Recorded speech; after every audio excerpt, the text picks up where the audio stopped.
Babakala e extra música horizontal.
Bamiyembela nzambi babwakaka kisi babwakaka pungu ko bana betu babakala ba extra música horizontal bayembelaka nzambi kunga nzambi ba bwakaka pungu kisi ko extra música bote bapapa bamama bote bakala enkento bote bana bakala ibana nketu ebana ndwelo bote bazola rando bote bazola rando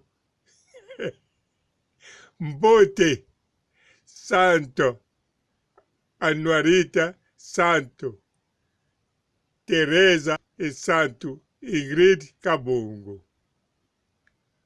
Bandeko na kanisa bozali komona extra música horizontal bandimi bayembela nkolo. Balobi bango kisi babwaki yango.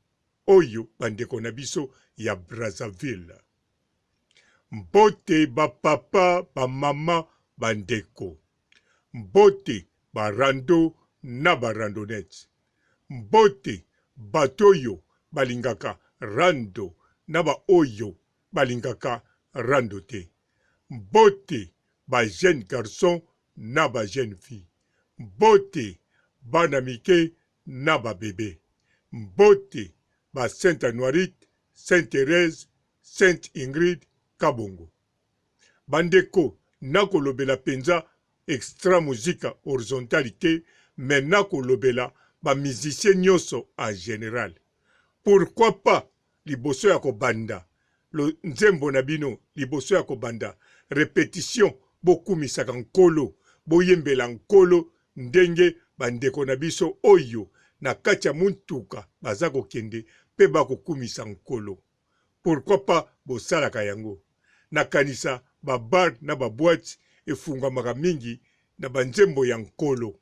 Pourquoi pas bino bandeko bokoma tango olingo sala répétition na musique olingo yembela nkolo banda nanu kosukula mungongo na yo pe banda nanu kokumisa kolo oya likolo. Kumisa ina esengo nyonso bosana oyo babengi kisi bosana oyo babengi manganga. Soki ngana kolobela extra música horizontale parce que geste oyo na sepeli nango. Pongai natalaka basiti na biso nyonso ya Brazzaville, natalaka basiti na biso ya Congo, ya Angola, pe natalaka basiti ebele ebele. Me bawana ezangaka te. Alors tango na moni video oyo ya extra música horizontale bazali koyembela nkolo en tout cas na lobi te. Oyo yo pourquoi pas bandeko na biso mingi basala yango. Est-ce que basalaka yango? Bien sûr balobaka ke basambelaka. Balobaka bayali na beglise o bakendeki. Batangaka pe bakombo ya bapaster na bango. Mais yango na lobi pourquoi pas kokotsa esprit ya boye na entre bino nyonso na ba musicien. Po musicien tango azoyebake na kati ya groupe tobandaka na loyembo ya nzambe, tobandaka na liloba ya nzambe, chaque fois na répétition. Soki boko répéter 7 jours na semaine, 7 jours pe kaka kokomisa nkolo, kobanda na nkolo kosukisa na nkolo. Soki 3 jours ndenge moko. En tout cas, ekosunga ba leader balobaka kaka te ndenge ba mesana koloba. Ngai vraiment na yebi kisi te. Ba musicien nde na yebi te soki ba yebi kisi bi ba yebi te. Menga na groupe nanga na simba kisi te. Ba porte parole na bango pe balobaka. Biso leader na biso asimba kisi te. Mais soki ba musicien ba ko simba kisi, wana eza problème na bango. Eza problème na biso te. Biso toza ba papa na bango te, na ba mama na bango te. Tobi bisika balalaka te. Mais soki na ba groupe ya musique ekomi boy. Ata boyebi bisika balalaka te. Ata boyebi ndenge balamukaka te. Ata bayaki na groupe na mwa mpungu na bango. Na kanisa nzembo ya boye koyembela nkolo, kokumisa nkolo, ekitisaka motema, etiaka mwa pedicare, elongolaka ba ida mabe ke moninga na yo oyoyo ndenga zotala yo aye na kisi moko wana pwakango mungongo. Moninga na yo oyo ndenga tuti yo boye okobeta susu drum bien te. Ekolongolo ba ide wana. Pamba te soki musicien aza deja na ba ide bisika na zokende eza na kisi. En tout cas, yeba deja aokoma kobanga. Azo riske neti azwa kisi. Pamba te ngai moko na tindi mwana nanga akende kosala théâtre epai ya via. Mwana nanga andimi alobi en tout cas eza ida bien lokola pe azo sala examen d'état, asilisi examen d'état. En tout cas ezali ide ya bien pa lexaka R kuna. Mais tangu ba misusu bayoki ya famille balobi te kuna kisi ezali na kindoki. Yango nga na lobi. Mais na kati ya famille wana eza na bato kisi na bandoki. Alors pourquoi bozo linga ya vanda kuna bozo tika bo? Nyonso wana potina ba famille wana balamukaka na prière te, balamukaka na koyemba te, kaka nde balamukaka naza na pasteur nanga. Ndenge moko ba musicien ndenge ozomona bango boye. Balamukaka mingi na maloba ya nzambe te, na nzembo ya nzambe te. Yango wana bakoma kobanga bisika zokende eza na kisi tika ya zwa. Mezali penza geste moko ya malamu oyo bandeko na biso extra muzika basali. En tout cas na sepeli nango makasi, na sepeli nango vraiment kitoko na ba geste ya boy. Nzambe azwa lokumu. En tout cas bandeko, nzela oyo eleki ya nzambe ezali te. Surtout soko zali mutoyo osimbado kisi te, ozano mutu normal. En tout cas tala nzela ya kitoko ngoyo komeka te un jour ozwa ide ya kosimba kisi. Ba oyo pe basimba kisi, en tout cas ezali malamu bolanda nde nzela oyo. Nzela ya nkolo ezali final. Nakosa bino te. Atanga papa robo nasambelaka par hasard, mais nasambelaka nakanisa tour oyo fo nasambelaka au moins chaque jour. Surtout lokola na simba kisi te na ndenge ya solo.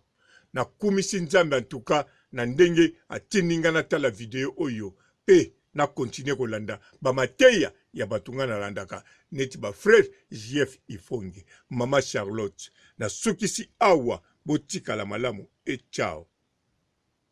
Bonjour fidèles internautes de www.elengiakomba TV. Bonjour, bonsoir, balandi nyonso ya Elengi ya Komba. Congolaise TV. Belé, partout dans le monde, partout où vous êtes, partout où vous êtes, Elengi ya Komba TV, vraiment. Bonjour, bonsoir, na abonné, fan nyonso ya Elengi ya Komba Congolais TV. Bonjour à mon boss, on a appelé ça vraiment un pandi. Bonjour à mon boss, JP Kiama. Je salue mon boss Balobi, boss des boss, Babi, JP Kiama. Bonjour, na Elengi ya Komba Congolais TV, vraiment. Maman Lazana, chaîne de chaque topo, il y a pas de JP Kiama, et boss des boss, il y a un danger. Donc, on va s'entendre dans la zaki. Ya boss na biso JP Kiama. Nzambe na ngai. Ba boss bazali Ba boss bazali. JP Kiama, le boss des boss. napesi d'abord bonjour te ba mbote belé na mo boss JP Kiama wana na kozangisa ote donc na ko leka te sana napesa mo boss JP Kiama boss des boss. Mbote belé partout dans le monde, partout où vous êtes, partout où Zolanda Elengi ya Combat TV vraiment. Bonjour, bonsoir na ba abonné ba fan nyonso ya Elengi ya Combat Congolais TV. Bonjour à mon boss, on a appelé ça vraiment un pandi. Bonjour à mon boss JP Kiama. Je salue mon boss Balobi, boss des boss Babi JP Kiama. Bonjour, na balinga Elengi ya Combat Congolais TV vraiment. Ngamu na zana chaîne ça kitoko ya boss na JP Kiama ta ay boss des boss ya nyama ya danger. Donc ba ça tolo la zaki. Bu ya boss na biso JP Kiama nzambe na ngai ba boss bazali ba boss bazali JP Kiama le boss des boss. Napesi d'abord bonjour te ba mbote belé na mo boss JP Kiama wana na kozangisa ote donc na ko leka te sana napesa mo boss JP Kiama boss des boss.